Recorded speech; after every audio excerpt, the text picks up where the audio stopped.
Itinuturo ng Department of Health ang climate change bilang isa sa mga dahilan umano ng patuloy na pagtaas ng dengue cases sa bansa.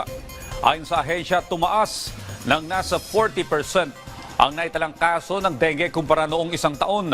Napaagaan niya ang pagdagsa ng mga kaso na kung noon ay tuwing tag-ulan pa ito inaasahang dumarami. Samantala, sa ngayon nasa siyam ng LGU ang tinutulungan ng DOH bunsod ng dengue outbreak. Kung saan una nang nagdeklara ng outbreak ang Quezon City. Hindi naman na nagbigay ng impormasyon ang DOH sa 8 pang LGU, lalo na't ang mga lokal na pamahalaan ang dapat na nag-aanunsyo ng bagay na ito. Patuloy naman ang panawagan ng ahensya sa malinis at maayos na kapaligiran bilang proteksyon laban sa dengue. Ang pagdeklara ng isang outbreak ay hindi nangangahulugan ng sakuna. Ibig sabihin nito ay tumaas ang bilang lampas sa pangkaraniwang inaasahan sa isang bahagi ng taon, yung bilang ng kaso.